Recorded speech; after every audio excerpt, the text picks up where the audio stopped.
성령을 선물로 받을 때라는 제목으로 말씀을 증거합니다.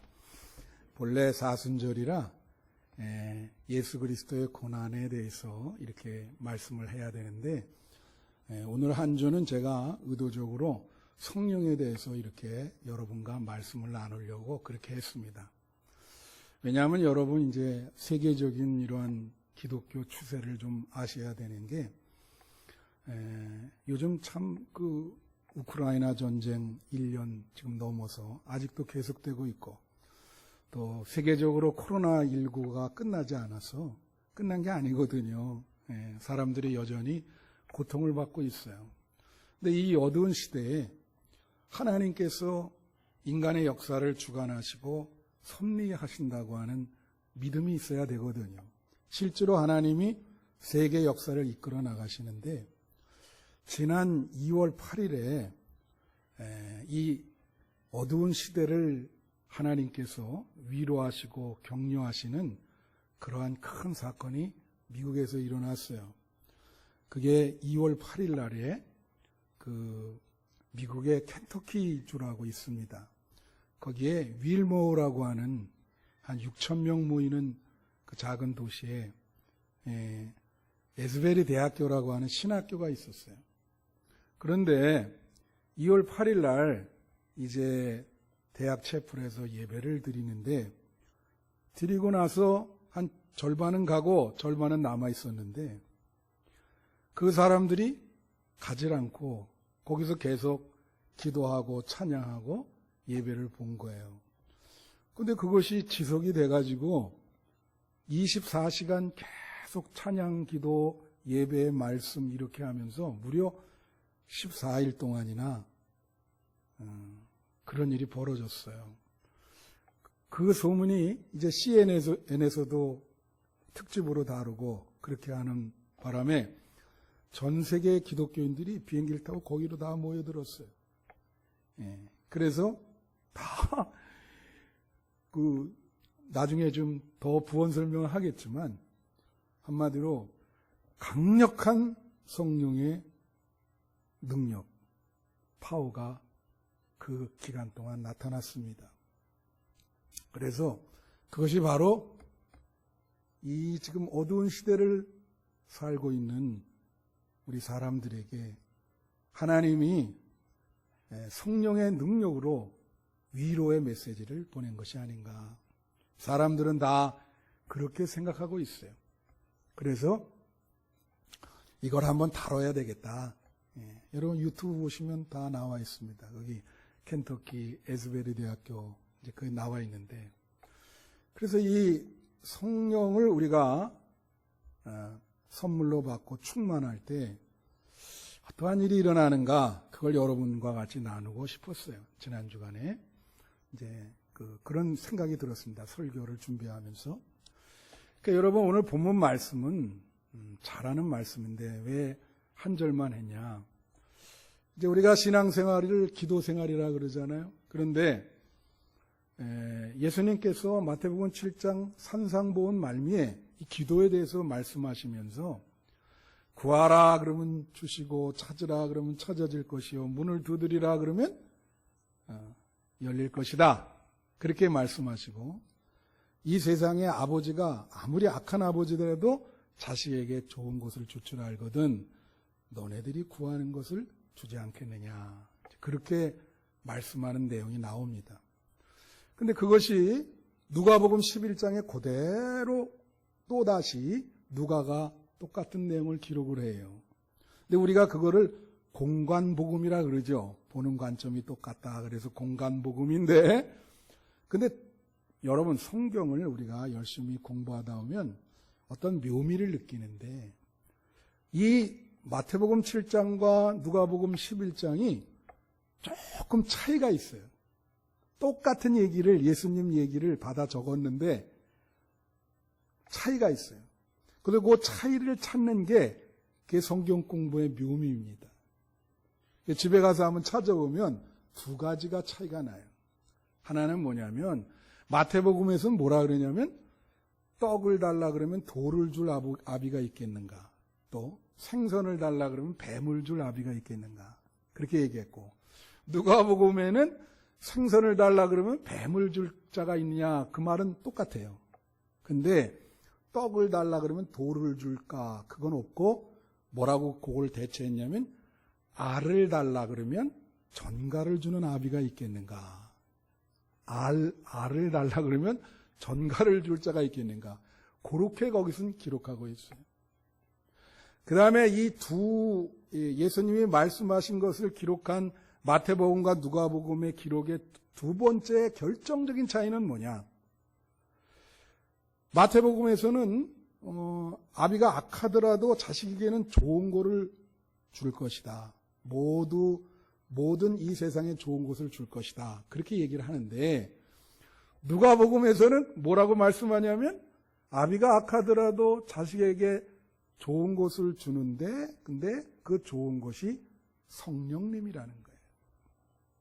그게 그래서 오늘 누가복음 11장 13절 한번 비춰주시면, 너희가 악할지라도 좋은 것을 자식에게 줄 줄 알거든 하물며 너희 하늘 아버지께서 구하는 자에게 성령을 주시지 않겠느냐. 마태복음에는 구하는 자에게 좋은 것을 주시지 않겠느냐. 좋은 것을 성령이라고 누가는 못을 받고 있어요. 그러면 자, 여러분 이게 우리가 어떻게 이해를 해야 되냐면, 우리가 구할 때 하나님이 주시는 것 중에 가장 좋은 게 뭘까요? 하나님 자신입니다. 그렇죠? 그래서 여러분이 기도를 열심히 하면 하나님을 잘 알 수 있고 하나님과 살아있는 교제를 나눌 수 있는 거예요. 하나님 자신을 주니까. 근데 그 하나님 자신이 성령님으로 나타나는 겁니다. 그래서 우리가 어떤 문제를 안고 이 세상에 살아가요. 여러분이 문제 없는 사람이 여기 어디 있어요? 여러분 여기 예배 드릴 때 나를 다 바라보고 있지만 여러분 마음속에는 일상생활에 신경 써야 될 문제들로 지금 가득 차 있습니다. 그럼 하나님께 우리가 이 문제를 해결해 달라고 기도하면 누가복음의 말씀에 오면 하나님이 그 문제를 해결하기보다는 우리에게 성령님을 주신다는 거예요. 그래서 그 성령으로 하여금 그 문제를 해결토록 하신다. 그거예요. 이 누가복음 말씀은. 그래서 우리가 어떤 문제를 놓고 열심히 기도하면 성령께서 우리와 함께 하는데, 선물로 성령을 주시는데, 그럼 성령을 선물로 받을 때 우리에게 어떤 현상이 일어나는가? 세 가지 현상이 일어나요. 세 가지 현상. 성령이 충만하면. 그래서 그 첫 번째가 뭐냐? 성령님이 우리에게 임하면 우리가 거룩하게 변화됩니다. 로마서 1장 4절에 보면 성령을 뭐라고 얘기하냐면 성결의 영이라 그렇게 얘기를 해요. 성결의 영. 다 같이 성결의 영. 성결이라고 하는 말이 무슨 뜻입니까? 깨끗하게 하다는 거예요. 깨끗하게 하다. 그러면 성령이 우리 안에 들어오잖아요. 그럼 제일 먼저 하시는 일이 청소하는 일을 먼저 해요. 나쁘고 더러운 것을 치우십니다.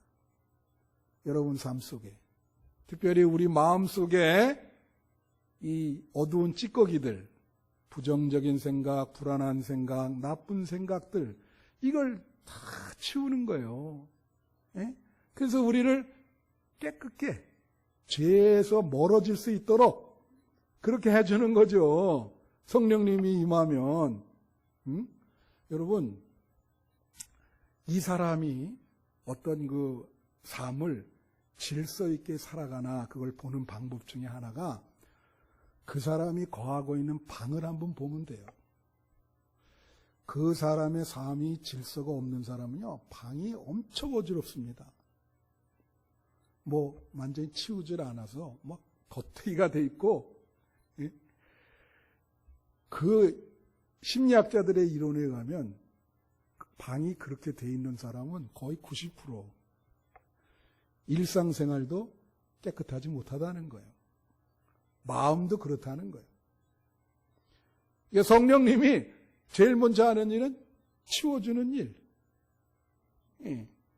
계속 와서 얘야 왜 이렇게 부모가 아들을 원룸으로 이렇게 보내서 하는데 너무 더러워. 그럼 정기적으로 가가지고 그걸 치워줘요. 싹 다 치워주고 깨끗해야지. 그게 성령님이 하시는 일이에요. 예? 그래서 성령의 임재를 받아야 되는 거야. 그래야 그 능력으로 여러분이 죄를 멀리할 수 있고 깨끗하게 살 수 있어요. 요한복음 16장 8절에 보면 이런 말이 있습니다. 이게 그가가 성령이거든요. 그가 와서 죄에 대하여 의에 대하여 심판에 대하여 세상을 책망하리라. 이 말이 뭐냐면 우리 사회에 제일 중요한 게 뭐예요? 죄가 있냐 없냐. 어떤 사람이 의롭고 의롭지 못하냐. 여기 심판이라고 하는 것은 판단으로 생각하면 돼요. 우리가 어떤 사람을 판단해. 우리 기준으로. 그죠? 우리 기준으로 야 이거 좀 이렇다.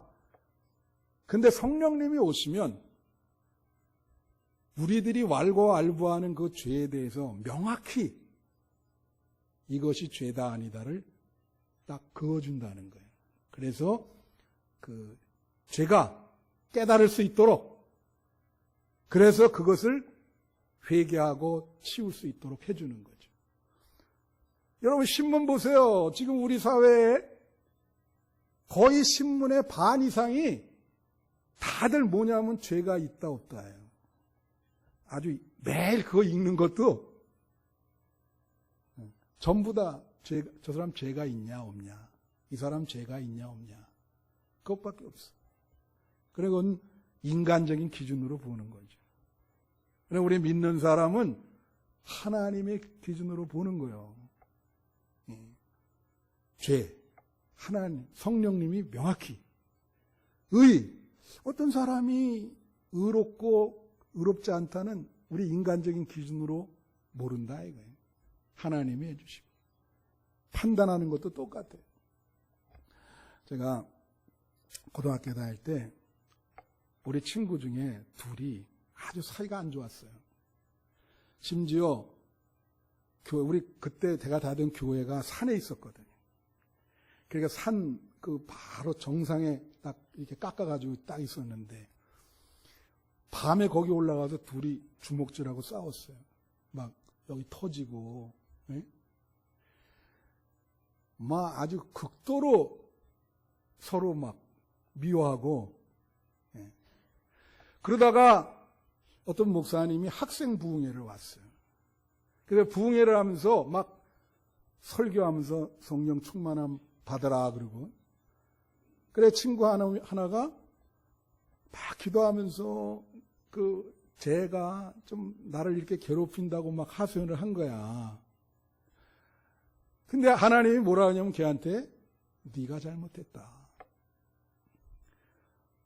회개하라. 그러니까 회개했는데 방언을 받았어요. 방언이 터졌어. 그런 일이 일어나는 거예요. 자, 나는 이런 얘기 많이 들었어요. 남편과 아내가 늘 싸워서 아내가 교회 가서 기도합니다. 우리 남편이 이렇게 이래요, 하나님. 우리 남편을 고쳐주세요.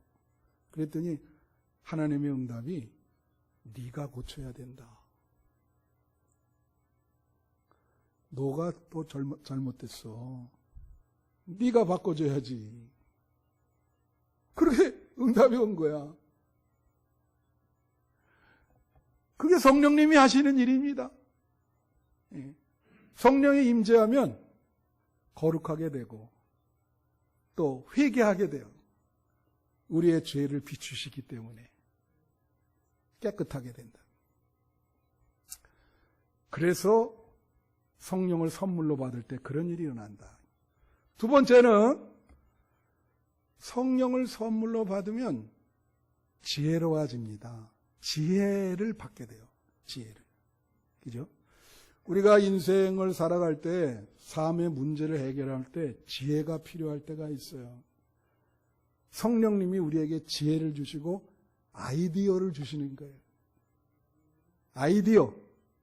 여러분 아이디어가 얼마나 중요해. 기업을 경영해도 아이디어가 있어야 돼요.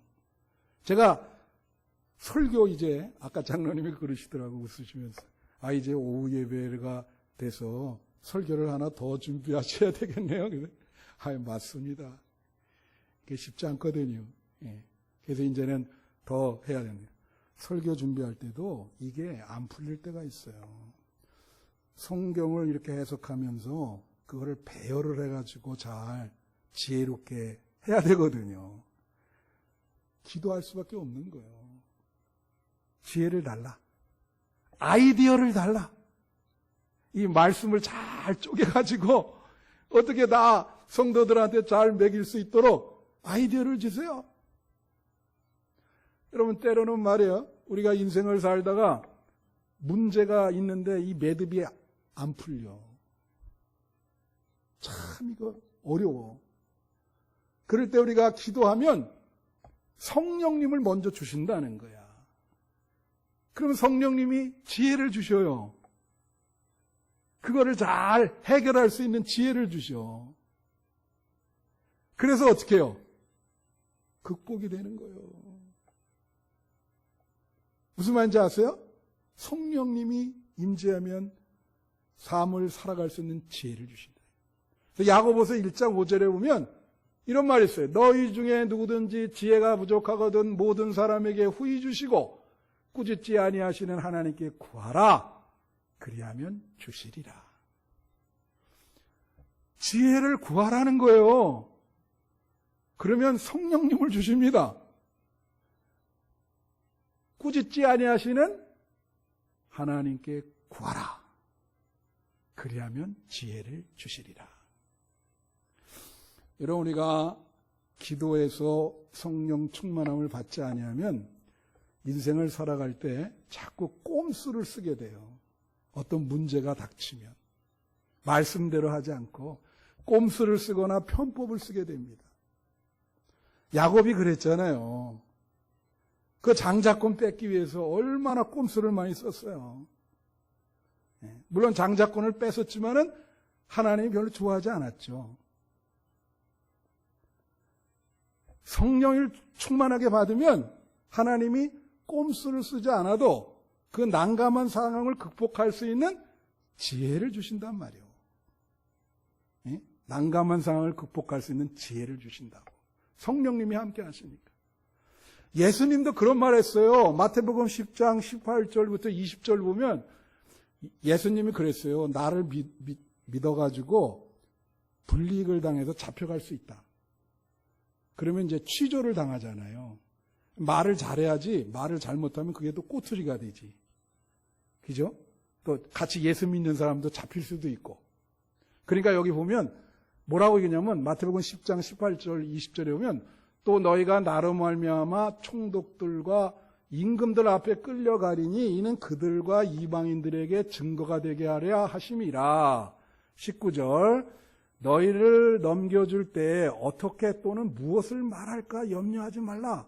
그때 너희에게 할 말을 주시리니 20절에 말하는 이는 너희가 아니라 너희 속에 말씀하시는 이 곧 너희 아버지의 성령이시니라. 할렐루야. 어떻게 말을 할 수 없는 난감한 상황에 성령께서 지혜를 주신다는 거예요. 말을 할 수 있도록. 그죠? 이거 말이라는 게 이게 참 지혜롭게 말을 해야 되거든. 교회에서도 지혜롭게 말을 해야 되거든, 이게. 이게 참 어려워요. 예. 그래서 요한복음 14장 26절에 보면 또 이렇게 나와요. 보혜사 곧 아버지께서 내 이름으로 보내실 성령, 그가 너희에게 모든 것을 가르치고 내가 너희에게 말한 모든 것을 생각나게 하리라. 또 그렇게 얘기하시네. 성령님이 어떻게 말하고 어떻게 해야 될지 가르쳐 준다는 거야. 그러면서 성령님이 생각나게 해준다는 거야. 우리를 생각나게. 여러분, 인간의 삶을, 여러분 지금 여기 나이 드신 분도 있고 젊은 분도 있어요. 인간의 삶을 마지막에 어떻게 규정할 수 있을 거예요?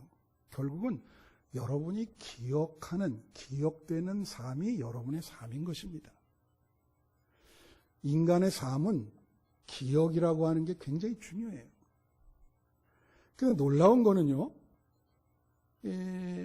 나이가 들수록 이제 그 기억의 범위라고 하는 게 축소되기 시작합니다.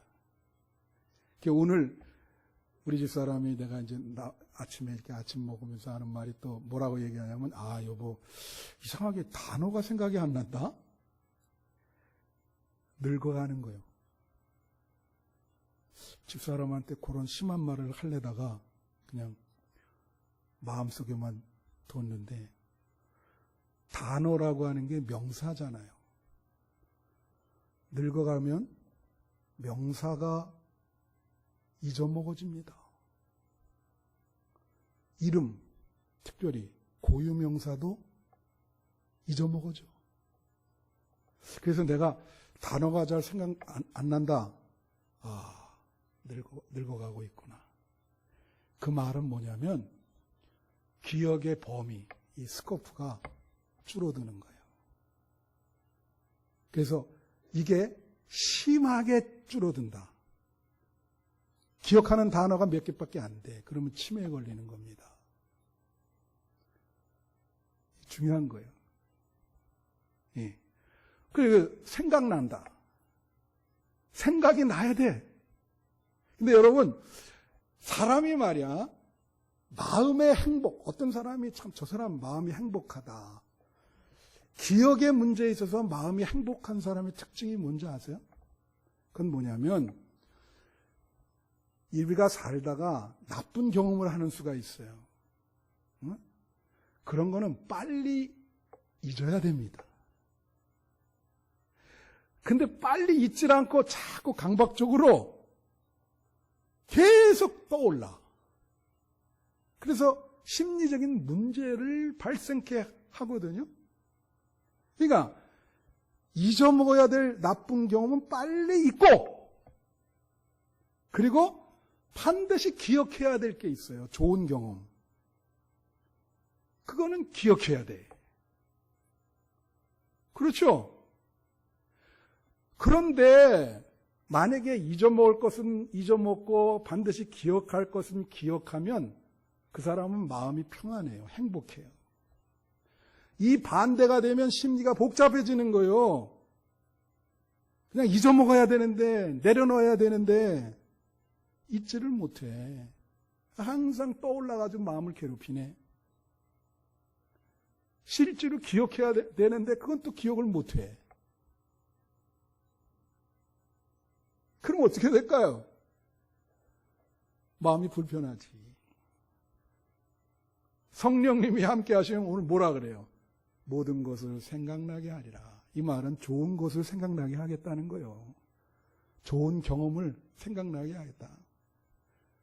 그래서 여러분, 교회에서 신앙생활, 우리가 목회하거나 이거 다른 거 아니에요. 교육시키는 거 똑같아요.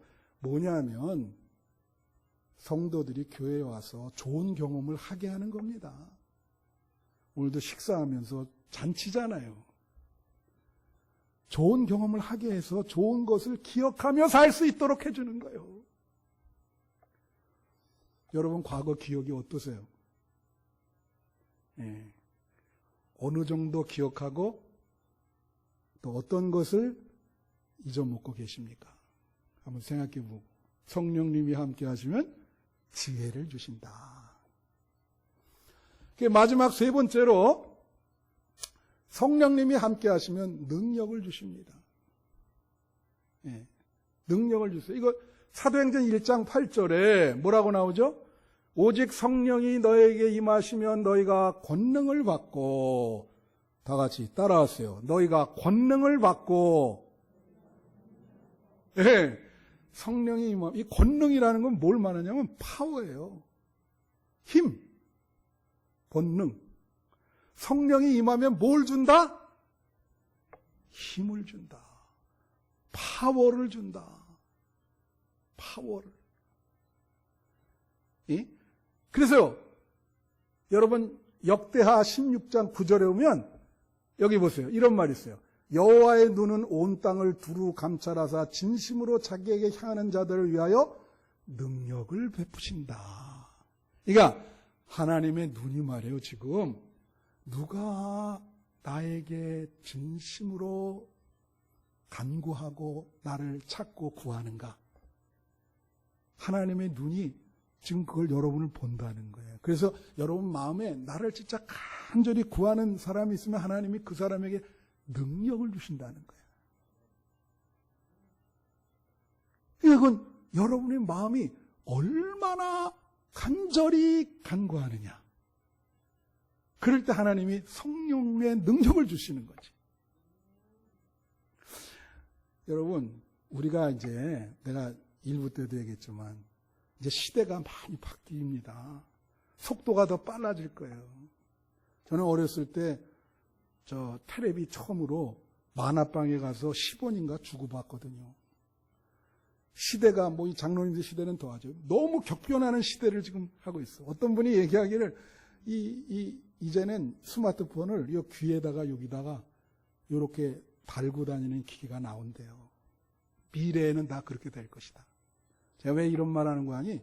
그 스마트폰이 이렇게 우리가 가지고 다니는 줄 누가 알았어요. 근데 이건 밤에 반드시 어떻게 해야 돼요? 배터리가 소진되기 때문에 파워를 충전시켜야 돼. 전기차도 마찬가지지. 아무리 좋은 스마트폰이라도 밤에 파워를 충전시키지 않으면 어떻게 해요? 힘이 없습니다. 아무짝에도 쓸모없어요. 신앙생활도 똑같은 거예요. 여러분 왜 이렇게 힘들어요? 여러분의 배터리가 다 방전됐어. 무슨 말씀인지 아세요? 세상 일에 너무 바쁘시고, 예? 성령 충만함을 유지해야 되는데 열심히 안 하시니까, 간절히 구하지 않으니까 방전되죠. 똑같은 거요. 그럼 어떻게 해야 돼요? 충전해야지. 성령을 다시 충전시켜야지. 성령의 능력을 받아야지. 할렐루야. 충전시켜야 됩니다, 이거. 충전시키지 않으면 여러분 신앙생활 피곤해요. 피곤하다고. 힘이 없잖아. 힘이 없으면 기쁨도 없고 정말 죽기보다 싫지 예배 드리는 것도. 그러지 않겠습니까? 골로새서 1장 29절에서 바울은 이렇게 얘기해요. 이를 위하여 나도 내 속에서 능력으로 역사하시는 이의 역사를 따라 힘을 다하여 수고한다. 내 속에서 능력으로 역사하시는 이의 역사, 그 성령님인 거예요, 그게.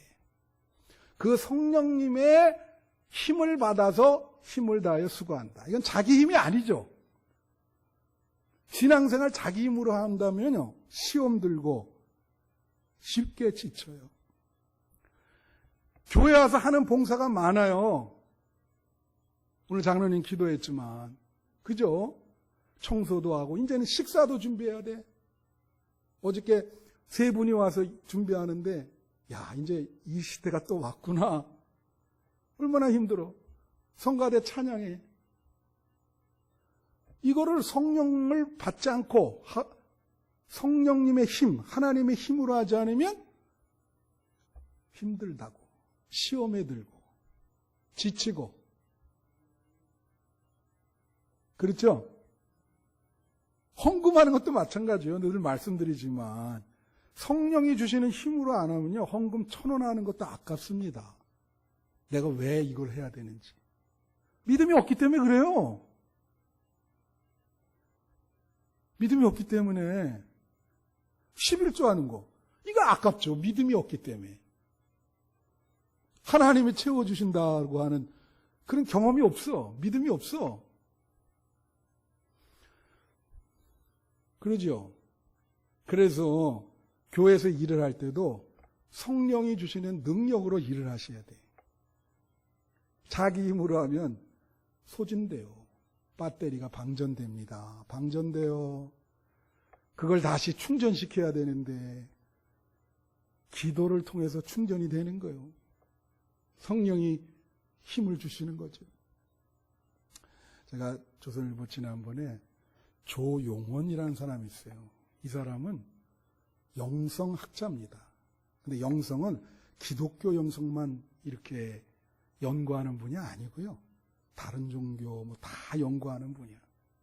근데 제목이 뭐냐면 AI, 요새 여러분 AI 인공지능 모르면 안 돼요. 그게 뭔지 여러분 좀 읽어보시고 그럴 필요가 있습니다. 그래서 AI와 신기, 그 신기가 있다 그러잖아. 이렇게 제목이 그거야. 너무 흥미로워서 내가 그걸 읽고 이제 이렇게 철해놨는데 그겁니다. 요새 뭐 AI가 개발이 돼서 뭐 챗 GPT, 챗봇이다 뭐 이래.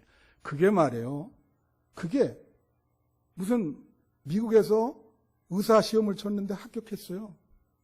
인공지능이. 그래서 지금 문제가 뭐냐면 학생들이 페이퍼를 쓰는데 집에서 써오라 그러면 다 그거 보고 한다는 거예요. 그거 자기는 안 해도 돼요. 그냥 주제에 넣으면 다 나와. 프린트돼서. 지금 그런 시대가 된 거예요. 굉장히 인공지능은 합리적이죠. AI는. 이성적이고. 그렇죠? 근데 신기는 뭐예요? 신기라고 하는 거는 초월적인 능력입니다. 예를 들면 예수님이 병자들을 많이 치료했잖아요. 불치의 병을. 그죠? 초월적인 능력. AI가 이게 있을까요? 이게 그분이 그거예요. AI가 이제 인간을 넘는다 그랬는데 그분 말씀은 이 AI 인공지능이 인간을 넘을 수 없는 몇 가지를 나열한 거야. 그 중에 하나가 우리 인간이 신앙생활 잘하면 성령의 능력을 받아서 신유의 은사를 받을 수 있어요. 질병을 치유할 능력이 있습니다. AI가 그럴 수 없잖아요. 기계니까. 근데 그분은 두 가지를 얘기해요. 하나는 무의식. AI는 무의식이 없죠. 인간은 무의식이 있습니다. 사실은 그 깊은 무의식 속에서 신기라고 하는 게 나오는 거예요. 또 하나 그분이 좋은 결론을 내린 게 뭐냐면 초월적 능력이라고 하는 것은 하나님으로부터 온다는 거예요. 제대로 아는 거죠. 여러분 초월적인 능력은 하나님으로부터 오는 겁니다. 성령으로부터 오는 거지 그 힘을 의지하지 않고는 우리는 아무것도 할 수 없어요. 그래서 신기라고 하는 게 그게 하나님으로부터 오는 능력이다. 여러분도 성령이 충만하면 그런 능력을 받을 수 있습니다. 구하지 않고 성령 충만하지 않기 때문에 그게 여러분에게 안 오는 거야. 말씀을 마치면서 이번에 거기 켄터키의 윌모라고 하는 그 도시에 6천 명인 그렇게 크지 않은 도시죠. 그게 에스베르 대학교에 2월 8일 날 뭐라 그랬어요? 예배를 드리는데 점점 사람들이 많아지는 거예요. 그리고 CNN에서 다뤘는데 거기 막 찬양하고 예배드리고 성령이 폭발적으로 나타나는 그곳에 들어가고 싶어 하는 거예요, 사람들이. 성령의 파워를 자기도 좀 받고 싶어서. 전 세계에서 비행기 타고 왔는데 무슨 말이냐면 거기 들어가려면 10시간을 기다려야 돼. 그 줄 쓴 거를 이렇게 보여주는데 여러분 10시간 기다리면 생각해봐. 우리가 어떤 물건 살 때 막 일찍 새벽에 가가지고 뭐 텐트 치고 기다리는 사람 내가 본 적 있어. 그죠? 이거는 성령의 그 나타나심을 보려고 10시간을 기다려서 줄이 뭐 몇 킬로 난리가 났죠. 예? 그래서 대학에서 말이에요. 2월 8일 날 그런 일이 일어났는데 24시간 계속 가는데 이걸 대학에서 2월 20일 날 중지를 시켰어요. 끝나자. 그리고 집에 가서 이제 그렇게 기도하라. 왜 그랬냐? 공부를 해야 되잖아, 학교가. 뭐, 수만 명이 모였거든, 수만 명이. 성령의 파워가. 나는 이 현상을 이렇게 봅니다. 지금 어두운 시대잖아요. 전쟁으로 인해서 참 이게 전 세계에 미치거든, 영향이. 그리고 질병으로 3년 동안 얼마나 고생을 했어요. 모든 세계에 있는 사람들이 다 고생을 한 거야. 그러니까 하나님이 위로의 폭탄을 터뜨린 거죠. 난 그렇게 봐요. 한 군데 성령의 능력을, 성령의 임재를 강하게 보여줌으로써 그 사람들이 그래서 거기서 24시간 기도하면서 우크라이나 전쟁 끝나게 해달라. 질병이 끝나게 해달라.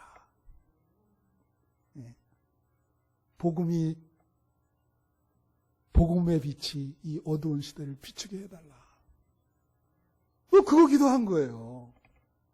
하나님의 뜻이죠. 강한 성령의 역사가 터진 거지. 그래서 하나님은 너희를 놓지 않았다. 봐라. 세계 역사를 이끌고 계시다. 저는 우리 한빛, 우리 가정에게도 지금 이 힘든 시대에 성령을 선물로 받으시는 여러분 되시기를 축원합니다. 그래서 거룩한 생활, 지혜로운, 교회에서 신앙생활할 때도 지혜가 있어야 돼요.